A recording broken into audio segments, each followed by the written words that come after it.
Retournons à Carbon-Blanc dans l'entreprise grainotière. C'est la saison des courges et Jean-Claude est en pleine récolte.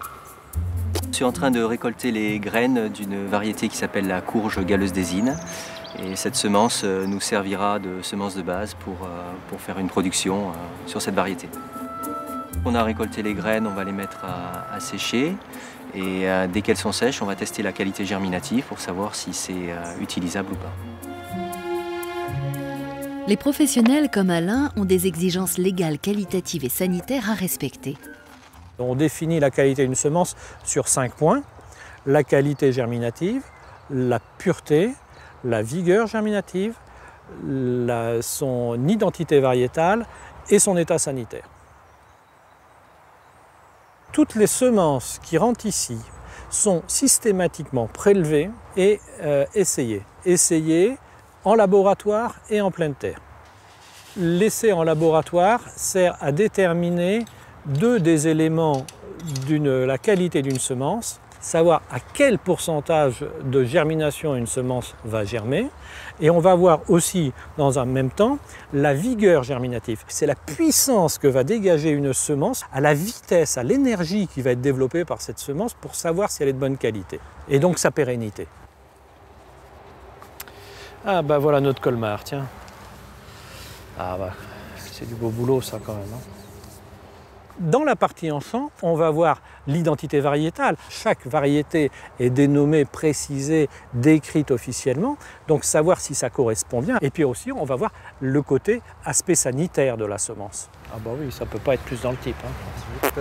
C'est nickel. La carotte touchon, c'est une variété décrite de carotte pour laquelle nous sommes mainteneurs. Alors la carotte touchon, ben, voilà à quoi ça ressemble. Elle a un feuillage assez enlevé comme ça, et elle a un collet fuyant qui est vert et violet en même temps, souvent. Alors on est vraiment dans la description d'une carotte de rêve là.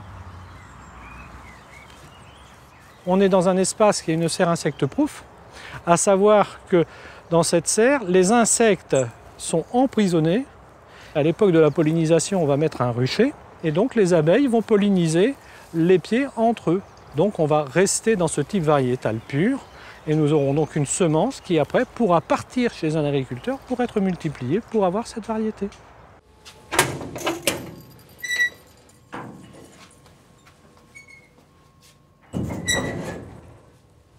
La demande de nos clients, elle est diverse et variée, parce qu'en fait, il n'y a pas un client, il y a X clients. Bon, il y a un certain nombre de jardiniers avertis, par exemple, qui sont relativement exigeants, qui connaissent les variétés, qui attendent vraiment d'une variété, la variété en tant que telle pointue. Par contre, on a dans le même temps des gens qui vont accepter d'aller vers de l'innovation. Ça peut être les mêmes d'ailleurs, hein, si on leur dit qu'on va innover, si on leur présente autre chose. Mais il faut les préparer.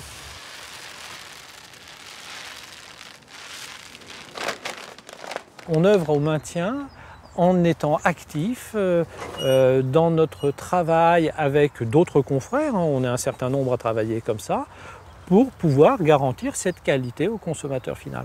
Et je pense que je suis fier tous les matins quand je me lève de venir travailler avec cette idée-là en tête. Oui, ça, je dois avouer que ça me plaît beaucoup. Ouais. Le conditionnement en sachet destiné aux jardiniers amateurs est la dernière étape pour Alain. Ces semences vont emplir les rayons des grainotiers et des jardineries.